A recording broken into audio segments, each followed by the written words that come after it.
hot dang welcome. It's now in the unofficial fall season because Labor Day was just past Monday. Draped in Gold, your one-stop shop for NXT content all around the globe. It's an overcast morning here as we record this in Los Angeles, but we're going to have ourselves a grand old sunny hot time. It's a boy Flobo Boyce, and as always, not alone, being joined by the award-winning host, MC, and DJ, Real Jack Farmer. What's going on, sir? Well, I'm already upset with you because you act like the fall season just started. I'm sorry. Starbucks has been serving the pumpkin spice latte for a week now, Flobo. Time has moved on. Pumpkin spice, the groundhog of fall. It's true. I had my candy corn fix ready because I'm the only guy that buys this stuff. Are you a PSL guy? Are you a pumpkin spice latte dude? No, not really. But I like to bond with people. Fair enough. I had one and I was like, this is great. I can't finish this. I had like 2 sips. It was way too much. You know what I mean? It's fine. I just like the milky, like heavy coffees in the morning just weigh me down. I love it. It just as you know, we're getting old. You know, slows me up, keeps me sluggish. No longer regular.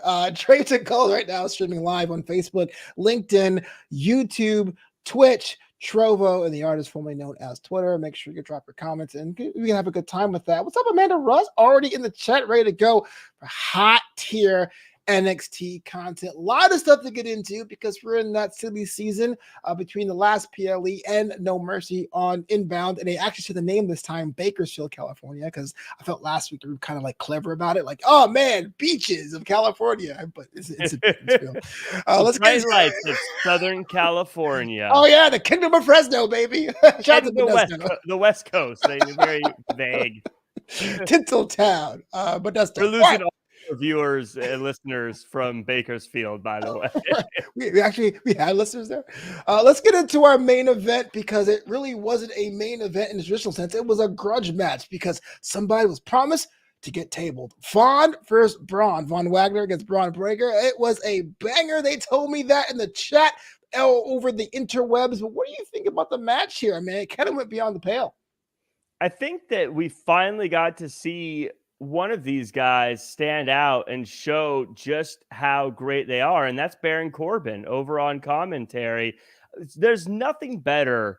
And I think most people would agree. NXT definitely skews young. It definitely skews towards the youth. And Baron Corbin showing us again that there's nothing the youth love more than an older guy talking about the way it used to be. And I think that the fact that Baron Corbin has embraced that is really going to help him stand out on NXT. Yeah, I hate the fact with him sitting there looking all like nonchalant with his duck hat, just poo-pooing on the parade here. But I think it's kind of interesting and telling of you, my broadcast colleague, that there was actually a human demolition derby because they say it like 20 times, but you're focusing on Baron Corbin. What's up with that? I mean, that duck hat, how do you miss it? I don't know why. I was in love with that duck hat for some reason. I wanted no sense. It made no sense. I don't know what the hell. No sense. But it was great. I don't know why I wanted it. But yeah, these two guys, it's exactly what you asked for with a match like this. Two guys that are just beating the hell out of each other the entire time. A little disappointed in Von Wagner. There is this old saying, if you're going to dish it out, you better be able to take it. And this entire match, Von Wagner is dishing it out. He's slamming Bron Breakker through the table. He's hitting him with kendo sticks. But then one quick low blow and this entire thing turns around. I'm disappointed that Von Wagner wasn't able to take the kind of punishment he was dishing out at this event. Look, I have a back and neck of steel, but I have testicles of glass, right? So if someone hit me in a low blow, yes, I'll curl up into a ball too. What are you doing, Jack? That hurts. Of glass. I think we have a name for this episode already. No! I didn't mean it, I swear. But he had some moments there. He threw Bron Breakker through the barricade wall structure thing. I mean, he put it out there. Why not? I mean, yeah, he did a great job of dishing out punishment. Clearly, it wasn't enough punishment because he wasn't able to put Bron Breakker away. And again, the fact that if you're going to be in a match like this, you've got to be able to take punishment. And I'm disappointed. I mean, yes, testicles of glass. We all know that if you hit a guy right in the yam bags, it's going to go bad. But if you're choking a guy out with a kendo stick and you're slamming him through walls and power bombing him through tables and you take one hit and it's game over, that makes me question your long-term viability. And I think that Von Wagner's at a stage in his NXT run where we got to look at long-term viability at this point. If you can go down with a quick testicle shot, I don't know how dangerous you're going to be, because guess what? When you get in the ring with Baron Corbin, you think he's not going to take a shot at the old hanging onions? How many euphemisms do you have, bro? How are you think that, I mean, when you get up to the main roster, Shinsuke Nakamura showed that he's not scared to hit you in the nards. That's wicked berries. Okay, so I'm actually agreeing with you. Besides the fact this is one of the more stiffer kendo shots I've seen from both men of all time. Yeah, we were riding with Von for about 2 months. We had his backstory, had his journey. He went to therapy. This was supposed to be his coming out party. This was supposed to be his coronation, and it wasn't the case. I have to ask, if you're Von Wagner, where do you go from here? A medical facility. You saw how this show came to an end. He got his face head. I didn't. They went to black. I was like, what's going on? They Sopranos did. Is he dead? I have no idea. That it got really chilly in there and it saved him, because that's what saved Val Venus last time we had a situation like this. Oh my gosh. That is such a deep cut. But yes, there wasn't a cut because it was too cold. Save Val Venus. Yeah, I mean, I think right now Von Wagner has to be at the local medical facility. You can't think about wrestling after something like that. You got to think about making sure you're going to be healthy and making sure you're going to be okay. A shot like that, I mean, think about all the horrible things we've seen in pro wrestling as far as attacks on the nuts, whether it be eyeballs getting gouged out. We saw a man lit on fire. Think about how disgusting this image must have been for them to black out the screen when this happened. This must have been very gruesome. And if that's the case, I don't know if we're going to see Von Wagner again. Yeah. First of all, I understand. Don't show me everything, but don't go to black either, because I was banging my computer screen. What's going on with the apps? I felt like an old man, like banging for reception, even though it doesn't really work like that anymore. But yeah, it was kind of a difficult thing to watch. I hope Von Wagner recovers, not so much as the physical injuries, but definitely the psychological recovery, because he was in therapy. You know what I'm saying? I do think that I would have rather they showed the crowd or maybe commentary.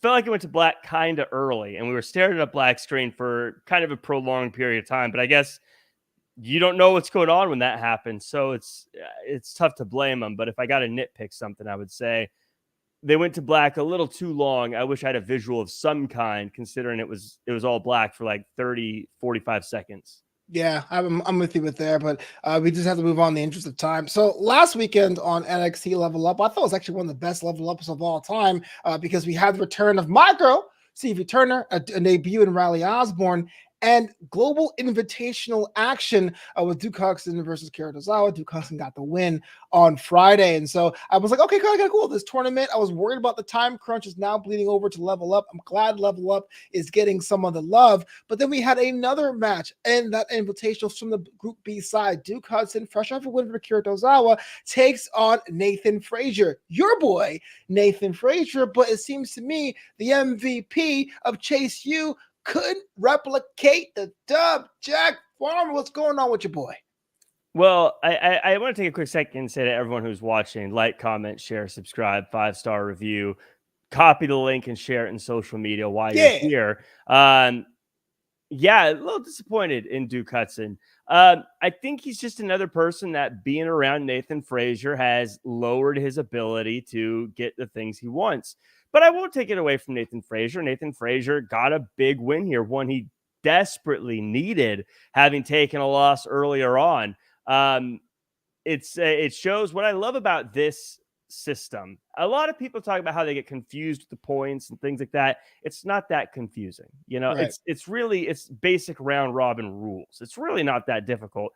But what I love about it is now we have all these matches that really have teeth, that really matter, that are really important. And this match, otherwise, Nathan Frazier, Duke Hudson, probably wouldn't have happened. But if we did have it, we'd say, well, who cares? Good on Nathan Frazier for winning. But also because of this, you talked about Akira Tozawa, my boy. Akira is ready. I'm so excited for Akira. But even after this loss, Nathan Frazier and Duke Hudson are dead even.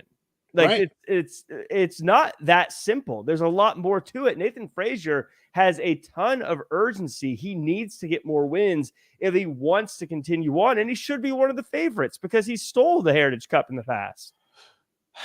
He did not steal the Heritage Cup, but as someone who is an Akira Tozawa fan, the fact that Akira's first match is on Level Up and his second match is on Level Up, does that bother you that one of the people that you're looking forward to is going to be on another show entirely?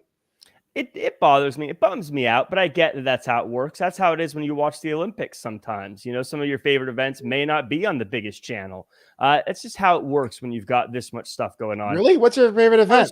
What's your favorite Olympic event that's on another channel? I'm just curious. The luge.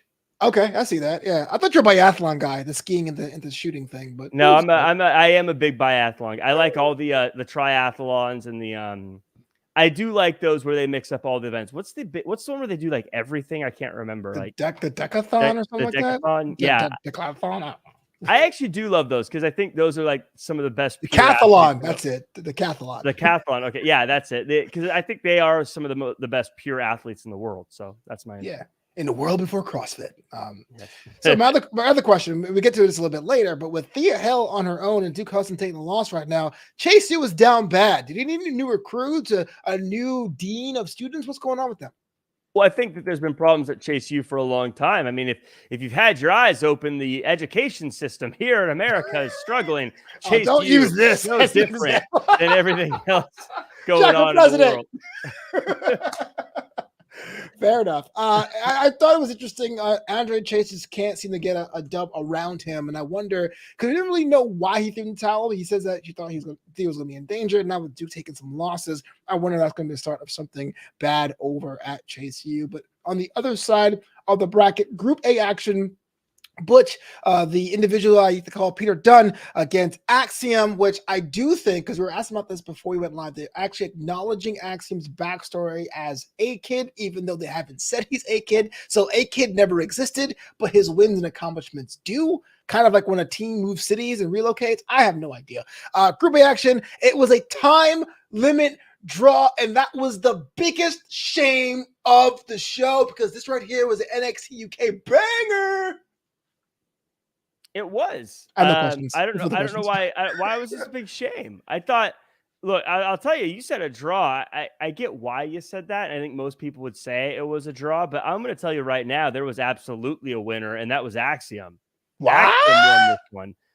Big time. How? Because why? Butch is head and shoulders a favorite to win this thing. Right. He is someone that is especially when you look at the history of the Heritage Cup and where it comes from in UK, Butch is someone who should have gotten through his bracket with a clean sweep, Flobo. Butch is someone who is almost above a tournament like this, with all respect to the Heritage Cup. Don't get me wrong. I'm one of the biggest Heritage Cup fans, but this is like Brock Lesnar being in the Intercontinental Championship tournament. This is like Roman Reigns entering King of the Ring. This is something that I think Butch is almost beyond this. And so the fact that Axiom kicked out of a bitter end and got a draw tells me that he's on the same level as the guy who might be beyond this whole thing in general. I get point-wise, it's a draw, but Axiom, big winner here. You know what? I cannot argue with that logic. I hate moves with pump handles, but I love the bitter end, and I thought that was going to be a surefire win for Butch. But you're right. Axiom picking out, as they say in soccer or football, it's a draw that felt like a loss. To me, it was a shame because the match was so good. I'm kind of mad that the table stakes of it being a 12-minute time limit came into play here. I would love to have a definitive winner and loser. The fact that it was a draw made me go, phooey and or fiddlesticks. But if you're Butch now, you have the draw against Axiom, the next match has to be must win, no? It does have to be must win. And again, that's what makes this tournament so fun, is it absolutely has to be must win. And while in the moment draws never feel good, I think that this is a really good thing for the rest of the tournament because it reminds everybody you have to fight with urgency. It's one of my favorite things about the Heritage Cup is because of the way the rounds are set up. You have to have urgency. You can't take your time. You can't pace yourself. You can't slow things down. You have to try to get wins constantly. And this will be a reminder to everybody else in both brackets that, look, You can't sit back and wait. You've got to go for the jugular every single time. And I think that's going to make the rest of this tournament very exciting to watch. When NXT became, I don't know, modern NXT or post 2.0, they haven't really come up with a full-on intro for the show, which is kind of a travesty if you think about it. But do you think Axiom gets prime real estate? Is he a face of the brand, do you think, at this point in his career, or is this more work to be done? He's definitely a part of the brand for sure. I would say he's sort of the, he's what I would call a backbone piece, right? Where he's always in the middle of the show, kind of holding it up, kind of part of it. If he was to disappear for a while, people would ask, where's Axiom? What happened to Axiom? Now, is he the headliner? Probably not. I mean, he hasn't been the NXT champion and he hasn't really been in that conversation, but very similar to guys like Dolph Ziggler, The Miz. I mean, they've been champions, but where they hold down sort of the middle of the show, I think if you were to lose Axiom, let's say he was to say, I'm hanging him up and retiring, I think that there would be a big hole to fill for NXT. Yeah, there's always, to me, I feel like a race to be the next, I won't say luchador, but masked wrestler, whether you're a Dragon Lee guy, whether you are an Axiom guy, but I do think Axiom has a claim to be the face of that brand. But our hour one main event was interesting to say the least. North American Championship #1 contenders matches, Mustafa Ali versus Dragon Lee, with a special guest referee, a man that found an actual physical copy of the rule book just to rip pages out in Dirty Dom Mysterio. There's a lot of shenanigans here, but before we get into what happened at the end of the match, talk to me about this. If you're Dominic Mysterio and you have your opponent inside, like the fate of your next opponent inside the palm of your hands, why even get yourself involved with being a referee? Why don't you say, hey, look, let the chips fall what they may. I'm just that good, my friend. Well, I think when you're someone who is that good, you look at someone like John Cena being a guest referee and you say to yourself, I can do what John Cena can do. And I think that's what Dom tried to do here, but he also took the very artistic approach, ripping out the pages of the rule book. Isn't that what we want artists to do, Flobo? Throw out the rule book and just follow your heart. I think that's what Dom did at this event. Referees aren't artists, man. They're supposed to enforce the rules. Like, are cops artists? Like, what are you doing? I mean, look. That's the question, Jack. I don't think where they are cops artists. Can we talk about the school system again? Fair enough. But I know what you're saying. I will say, though, I found it interesting. I thought, if I was in Dom's shoes, I wouldn't have done a fast count there. I'd have let these guys wrestle a little bit longer. In fact, of all those rule pages that thrown out there, I'd have said, cool, let's get some kendo sticks. Let's get some chairs. Let's get some tables. Let's get some ladders. I'd let these guys beat on each other for an hour. I'm not going to let the guy that I'm going to have to face at No Mercy come in fresh. I'm going to say, let's beat these guys up as much as possible. In fact, I know this is dangerous, but I'd even bring a big tub of mimosa. Maybe knock one of them into that. It's been done. But let's talk about the fast count. Dom, to his credit, has been calling it down the middle for a long time in this matchup. But when it came down to a pin that made Mustafa Ali the winner of the match, that count was a little bit fast. And you may say, Jack, that I'm just making it up and I'm just spinning things. But unlike you, I am a journalist and I did a side-by-side comparison of the pin count before it and the pin count after it. And it was, in fact, 44% quicker. How do you explain that? How do you explain the fact that Mustafa Ali even knew the count was fast? This is why no one takes you seriously, Flobo. I'm a grown man doing a wrestling review show. That's why no one takes him seriously. Yeah, with a podcast. Exactly. I agree with you. The count for Ali was fast. I don't understand it. I don't know why Dom did that. I also don't know why Ali got so upset about it that he punched Dom. That seemed a little weird to me too. I don't know what Dom was thinking. Like I said, I'd have kept him in there for a longer time. I wouldn't have done a fast count. I'd have done a slow count. I would have waited till both men couldn't get to their feet. But Dom, I think, wanted Ali to be fresh. I think Dom wanted to have someone that wasn't beat up, and he knew where this match was going. He knew that Ali was eventually going to get the win, so why drag it out? I think Dom wants a real challenge, and so he tried to cut this thing off as fast as he could. What's the catch? What do you mean? What's the catch? Are you going to try to join Judgment Day? Do you want to be the fifth member? You and JD going to go out for milkshakes? Like what's the catch? There's no catch. I know that Dom is a competitor. I mean, he's the greatest of all time, greatest luchador of all time. And I think he just wants to continue to back that up. Is Dom a luchador? Really? The greatest of all time. Anyway, almost as a tangential like shunt to this match, backstage you had, I assume, Lyra Valkyria, because it kind of looked like her, but kind of didn't. I was kind of confused for a bit. Talking smack with Roxanne Perez about how Dirty Dom beat Dirty, and there was actually a fight breaking out because Kiana James, frustrated about her match, we'll get to in a minute, had a big kerfuffle backstage. Now, I know we talked about layered storytelling. We always talk about how NXT always finds a way to have things overlap, but this could be really bad. That Judgment Day is a cancer to both Monday and Tuesday nights. How is this Judgment Day's issue? Well, because Dirty Dom was down here just having this referee thing, and people were just so disgusted, and it went to a whole cascading event. We all know if it wasn't JD, it wouldn't have happened. Sounds like they need to mind their own business. This is what needs to happen. I don't know why they're getting so worked up over a division they're not even in, and what's going on with that. They're throwing hands. I mean, come on. Hey, backstage that Lara had some business with Rhea Ripley beforehand, so I know she's kind of charged up, and Kiana James was mad for another reason we'll get to later. And Roxanne Perez wants to put herself in the conversation. So, yeah, I think JD, best by even being around, is stirring the pot backstage. So you think that Lyra, what you're saying is Lyra and Roxanne are troublemakers, and they're trying to stir the pot because they didn't get what they wanted? No, not saying that at all. They're not on trial here. I mean, hey, they're like, look, this has nothing to do with me, but why not get upset and pick fights about it? You know what, Jack? I hate this. I quit. I like how you defend these people who are just so slimy, man.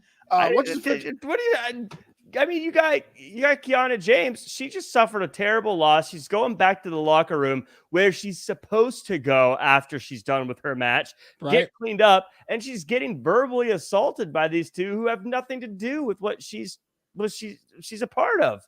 I mean, I think you can't do that and expect me to come on here and sing your praises. Kiana James, I'm sorry you had to deal with that. Let's talk about why she was so upset. Our first match was what I thought was going to be the main event of the contest, but it was for the NXT Women's Championship. Kiana James against the self-proclaimed center of the universe, Tiffany Stratton. Now, the match itself was pretty good. I think it was a good performance with Tiffany getting the dub, but it was what happened afterward that set, quote unquote, the internet's ablaze. The man, Becky Lynch, has a bit of a notice for Tiffany Stratton. Next week, she's coming down to NXT for the championship that's always eluded her. Jack Farmer, this is terrible for business, is it not? If you're Becky Lynch, it's bad, yeah. Wait, why? Becky Lynch is like one of the most strongly women competitors in all of wrestling. I mean, Tiffany Stratton has had her head in a swivel since becoming NXT champion. This could be her title to lose. Wait, you're saying Becky Lynch is like one of the best all time? No, I'm not saying that. I'm saying people love her and they like her a lot. And Tiffany Stratton is a very new champion, a young champion. It has a champion's disadvantage going in next week. I'm not saying Becky Lynch is the best. And she's already got Becky Lynch just chasing her coattails, just following her along like a little puppy, trying to get the attention of Tiffany Stratton. That's the kind of champion Tiffany Stratton is. The fact that she's had that title for really just a short period of time, and she's got someone who has been on the cover of the video games, main evented WrestleMania, is going, I need to head over to Orlando and try to get the old shoulder rub with this superstar. That's the kind of person Tiffany Stratton is, and Tiffany Stratton's giving her the time of day. That's how, look, that is Tiffany Stratton giving back to the wrestling business. To be fair to Tiffany Stratton, Becky Lynch was on the cover of the worst wrestling game of the modern era. As it is right now, Tiffany Stratton has had that championship for 101 days, actually getting it in NXT Battleground. But before, you talked about Butch and Axiom and how a draw can feel like a loss, right? I was a little bit surprised of how well Kiana James hung in there with Tiffany Stratton. Maybe there's a really good possibility that Tiffany walks away next week not the women's champion. Again, I didn't say a draw feels like a loss. I said Axiom's a winner. Yeah. Well, what I'm saying is you're twisting words, Flobo. Well, what I'm saying is, I mean, Kiana James went toe to toe with Tiffany Stratton, the champ. Can you think Tiffany's ready for someone like the man? Well, I think Kiana James is every bit as good as the conversation says she is. I think that she could hang with. In fact, I think we should see Kiana James versus Becky Lynch to decide who the next contender is going to be, because clearly that's a precedent that has been set on NXT. That's not what I'm saying. I'm saying is, do you think Becky Lynch is going to pretty much fold up Tiffany Stratton super easily next week, and she's wasting her time for even coming down there? And Tiffany bit too much off of the chicken chip. No, I think Becky Lynch is lucky that not as many people watch NXT as they watch Raw, because I think Becky Lynch is going to get folded up and get sent back to Raw with her tail between her legs. But I will say this, the nice thing for Becky Lynch is that she's going to learn a thing or two from Tiffany Stratton that might get her a title on Raw. Okay. Let's just say in your crazy universe that Becky Lynch goes down to Orlando to CWC and doesn't win the match. Tiffany Stratton wins, and she wins in decisive fashion. Do you even show back up on Raw on Monday if you took a loss to the self-proclaimed center of the universe? I think you can hold your head up high after taking a loss to Tiffany Stratton. Tiffany Stratton's the champ because she's the best in the world. So losing to her doesn't mean anything negative. I think it means that you got to stand in there with the champ. Look, if you were to go in the ring with a UFC fighter and hang and lose, you wouldn't be like, oh, I'm so embarrassed. No, you'd be like, wow, I got in there with the best in the world. That's incredible. That's what Becky Lynch is going to be doing when she goes back to Raw. In fact, I bet after she loses to Tiffany Stratton next week, she's going to go back to Raw. And when she walks into the building, I bet everyone's going to gather around her and be like, Becky, what was it like getting to wrestle? Tell us what it was like. How cool is that? Tell us the story again, Becky. That's not going to happen, like, at all. So one more thing about the matchup I wanted your opinion on. You had a little bit of some referee shenanigans. There was a bag in the play. Referee was out of position. I can say there was 2 or 3 times that Kiana James could have walked away with the match. And I know referee officiating has been kind of wonky in NXT, but do you think that Miss James has a claim to a rematch? Yeah, absolutely. I think Kiana James is one of the best in the division. I think she absolutely has a rematch. Yeah, Pop Princess is so excited that I'm calling it out the way it is, saying Jack OMG. I'm guessing saying Jack OMG ... You are so right. That's not what she was going for at all. She did not. I doubt that. No one says you're right like that. And yeah, Becky Lynch is the best in the world. I don't think so. Well, yeah, I wasn't saying Becky Lynch is. I'm saying Tiffany Stratton. Tiffany Stratton is worse than Becky Lynch. Not worse. I would say. If there was a power ranking of wrestlers inside NXT and WWE, I would rank Becky Lynch above Tiffany Stratton. But they all fall comparison. She's the champion. How can you not be the best if you're the champ? If you're the champion, you're the best. Not really, because you tapped out of Thea Hale. We all saw it. She didn't tap out to Thea Hale. She won. She did. Now, why isn't Thea Hale the champ right now? Let's talk about that. Thea Hale has some new friends, and it's JC Jane. In fact, Gigi Dolan sees right through JC, but no one else does. And Thea Hale seems to be having a brand new friend. It was a match set up backstage, made official by somebody over the break. Really, who makes these matches official during the break? No idea. But Thea Hale got the win with some interference by Blair Davenport. A lot of things to pull here. Thea Hale running with the wrong crowd. Blair Davenport not minding her own business. Gigi Dolan, another L, another week. What is going on in the women's division?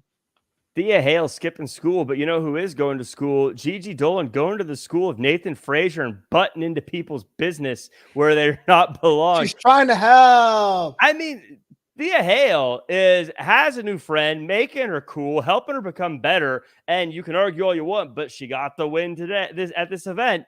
So Thea Hale growing and expanding and becoming better than she ever has before. Yes, Gigi Dolan did tap in this. No, Tiffany Stratton tapped Thea Hale. Don't do that. Then Gigi Dolan, for some reason, is like, she's no good for you. She's not. Blah, blah, blah. Like, what high ground does Gigi Dolan have to stand on after her hat passed? Did you not see NXT for the past year? I doubt you have, because JC Jane is a bad seed, man. Bad seed. JC Jane is cool. You wouldn't. Says who?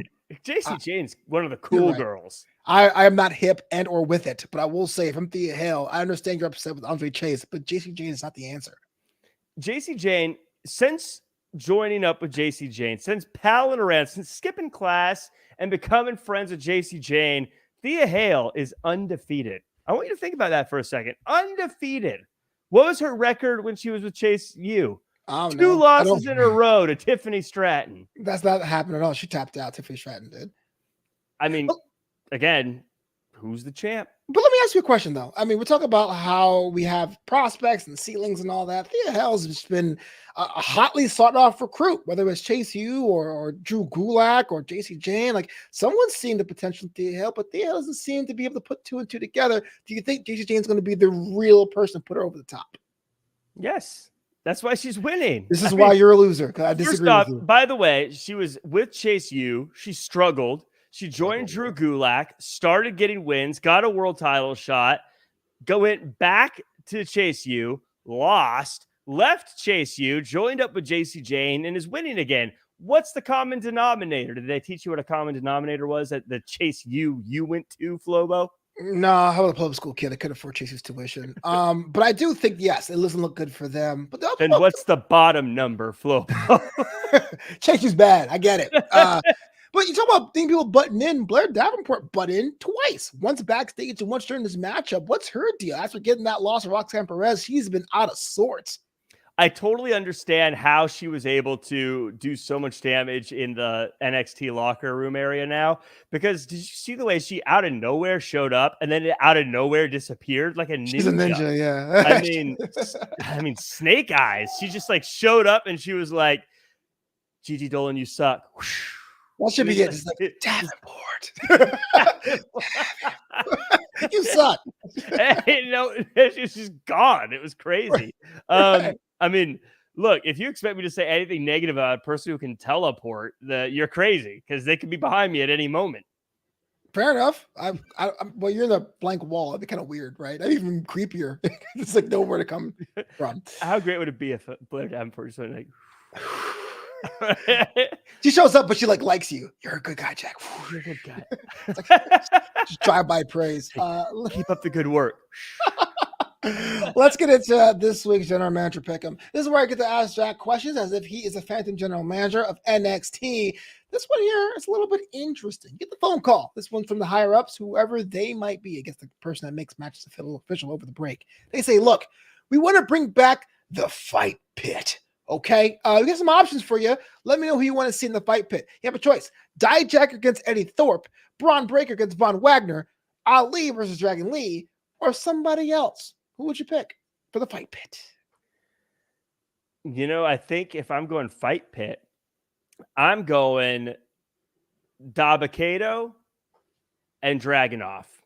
If I could put anyone in there. Wow. Dabba-Kato? Yeah. The Dabba-Kato got his ass beat up by Tyler Bate this week? That Dabba-Kato? Dabba-Kato got out wrestled. Sure. You put him in a fight pit, though, it becomes a different game. Listen, I understand Raw Underground was great, but that was a whole career ago. It doesn't really exist anymore. I'm surprised. Dragunov and Dabba-Kato, you actually want that to happen? Sure. Let's get into why I'm so incredulous. I want to know, okay, who do you want? Who do you want in the fight pit? Because everyone you said. Yeah. Right off the bat. Like Eddie Thorpe and Dijak, I saw them in Raw Underground. I've already seen one of these guys in Raw Underground. I don't want to see that.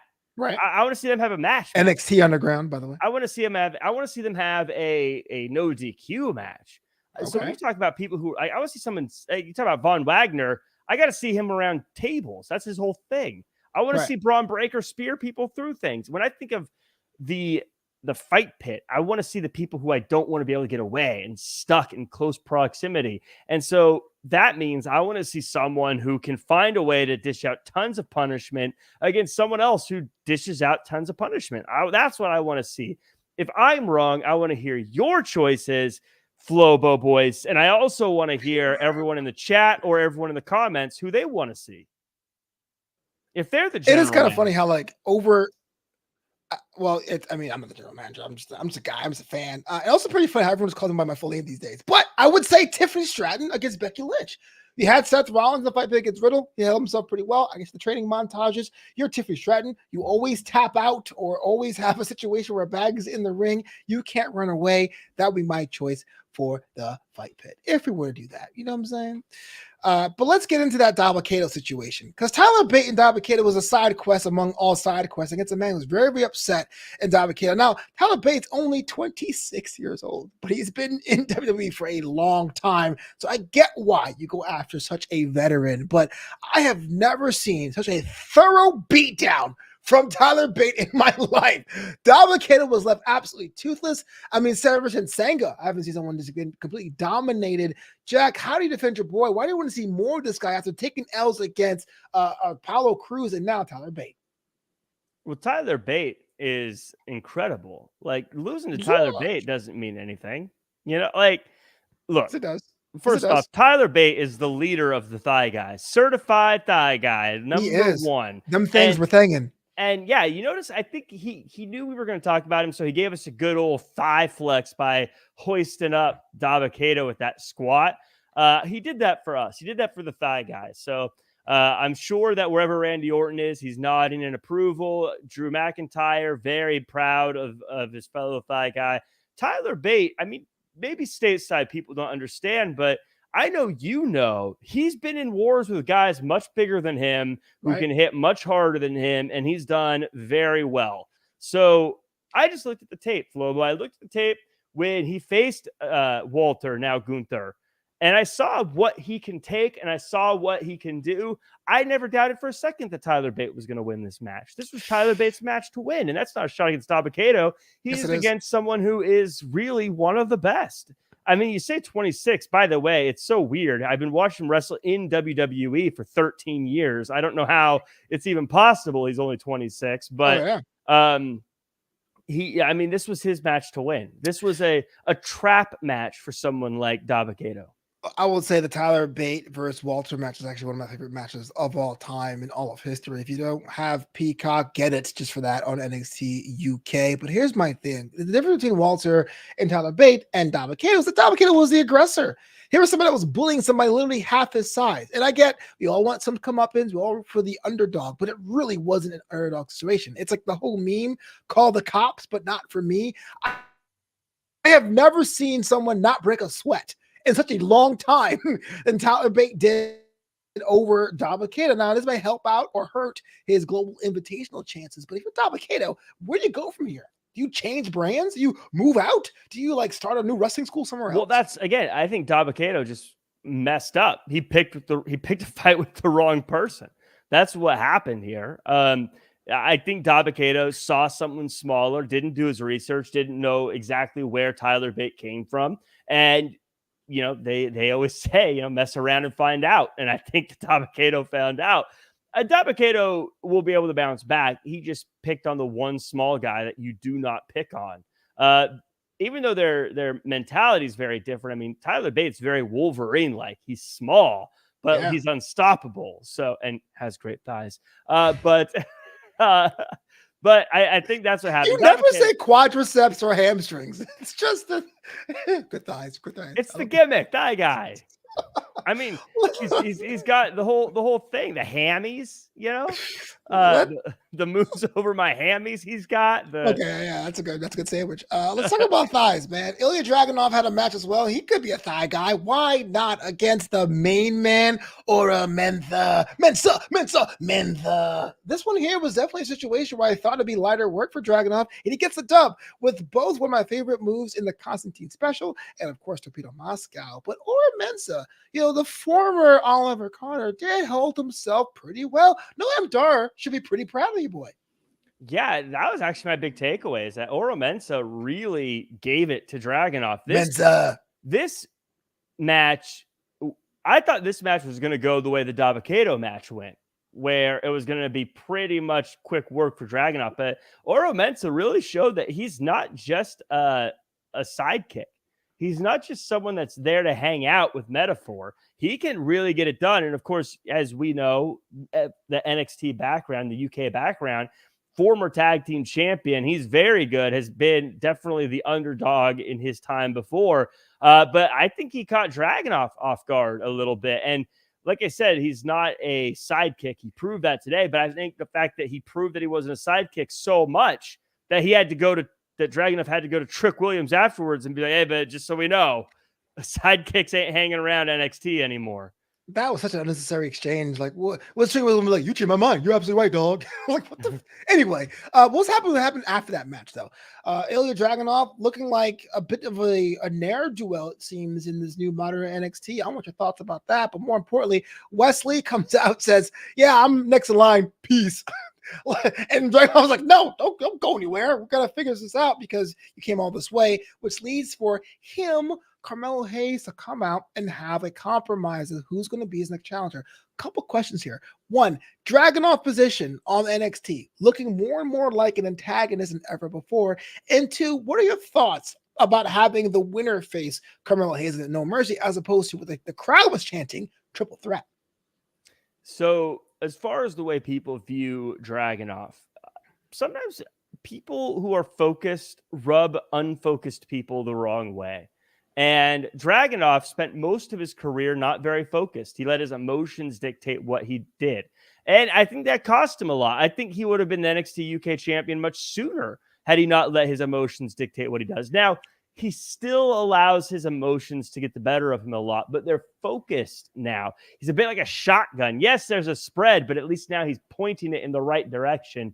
And people don't like that. They don't like it when someone knows what this job is all about, and that's becoming a champion. And that's all Dragunov's been focused on, becoming a champion, because that's what the job is. And people don't like that. They like people who are more artistic and free and willy-nilly and don't really focus on the important things.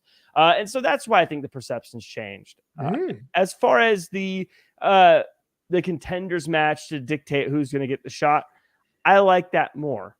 Yes, triple threats are exciting. Yes, they are. Triple threats are fun. I don't think you find out who the best is in a triple threat, though. You find out the best in one-on-one competition. You find out the best one-on-one, because in a triple threat, like, if Carmelo Hayes loses the title because Wesley pins Dragunov, that's not finding out who the best is. That's who had a quick moment to get a win. This is, we want to find out who the best is, especially when you got a champion that is as good as Carmelo Hayes. You don't want that to end in some weird hiccup kind of way. Sure. Just like you don't want Roman Reigns in triple threat matches. You don't want Gunther in triple threat matches. You want to see who the best is. And that's what we're going to get this way.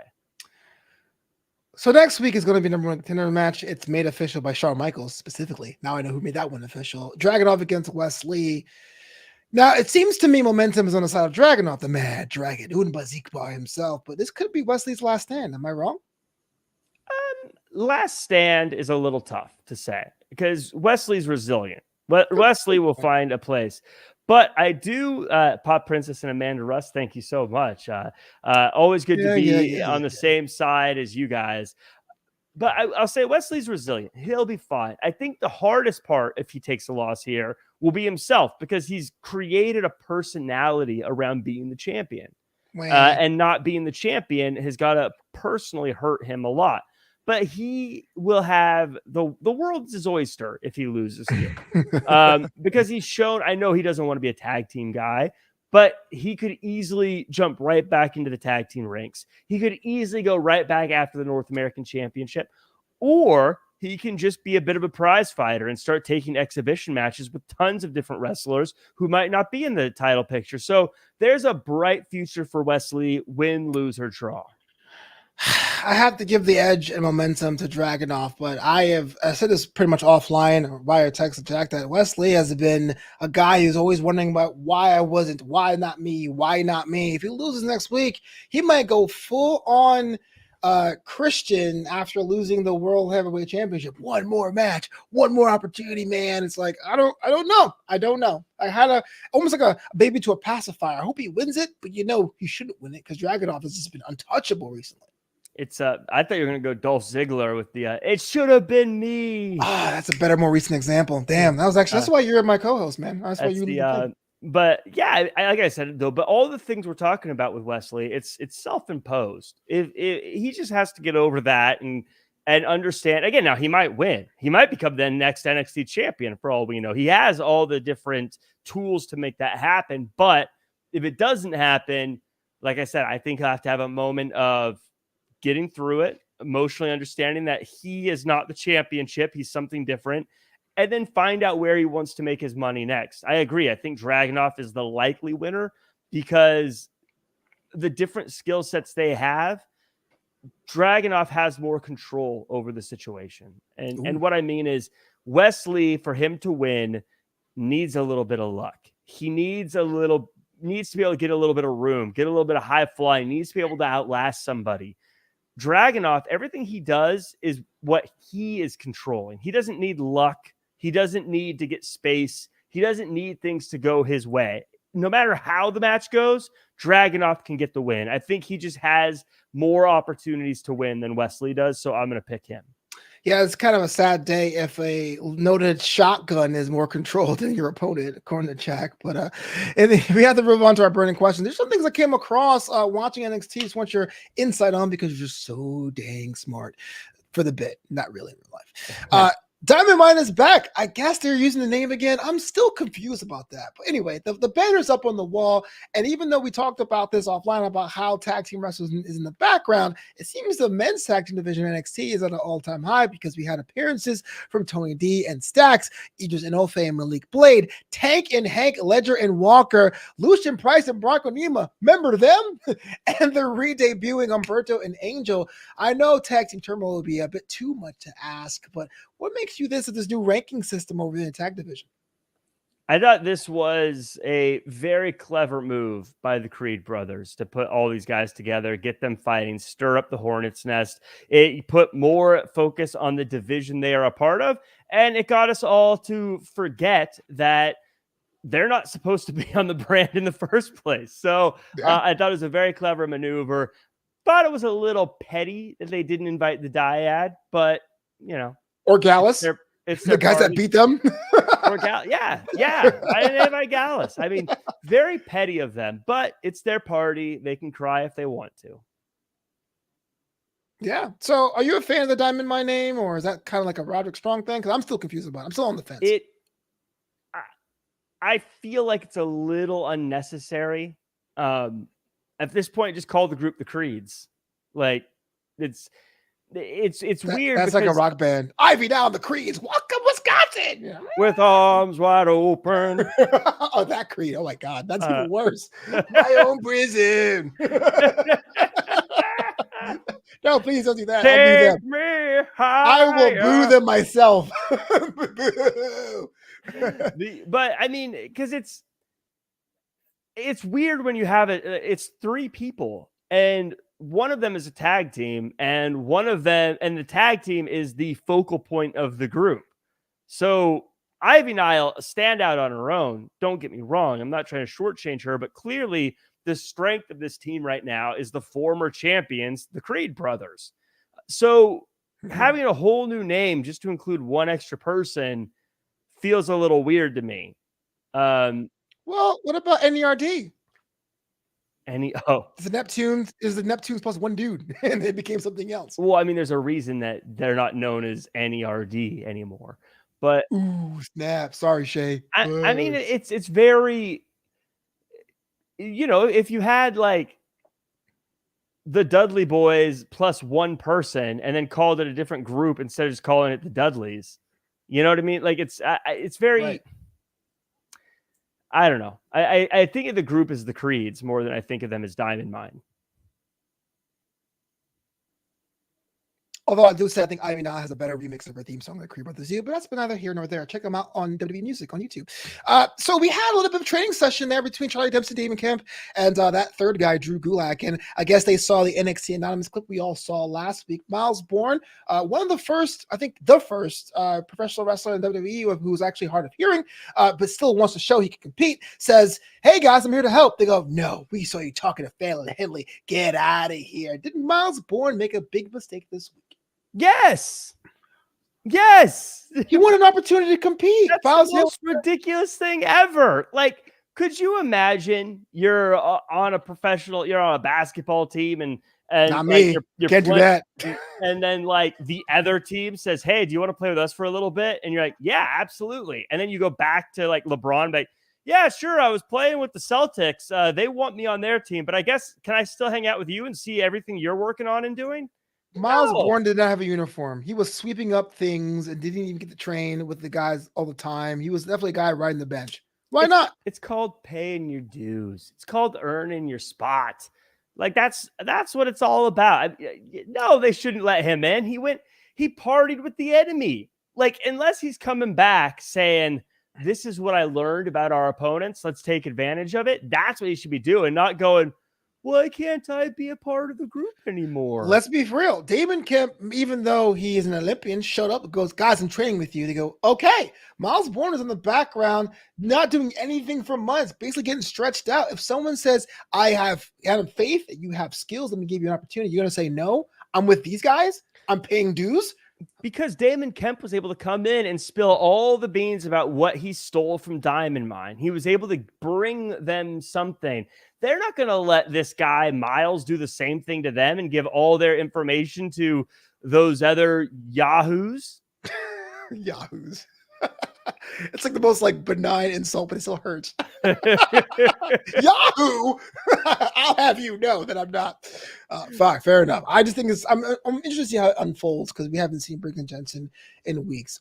And lastly, we had Kalani Jordan, one of Lobo's faves, confiding with Lyra Valkyria. She's like the new Nathan Frazier. What's going on with that? Just being around everywhere, saying, "Hey, look, Dana Brooke is a bit unhinged," and Dana Brooke is unhinged. Talking about Kalani, they'll be hanging out with that Valkyria bird chick.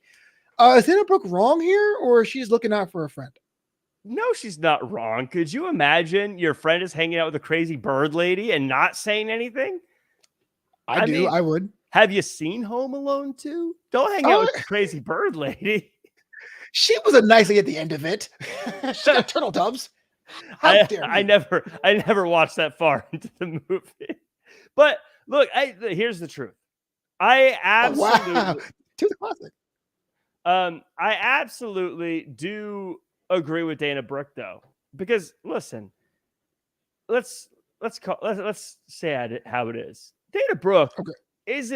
doesn't have the most successful win-loss record in WWE. Ooh, snap. Hasn't won a ton of championships. But based on what I've been able to tell, Kalani Jordan doesn't know that. And that means if you're Dana Brooke, you don't want anyone telling her that she shouldn't be listening to you. Kalani Jordan's her one person listening to her. Don't let Valkyria show up and ruin it all. Yeah. Of course, get away from her. She's my one big fan. So because of ego, you're siding with Dana Brooke. I just think it's a smart move. If I'm saying Dana Brooke is Wow. doing the right thing.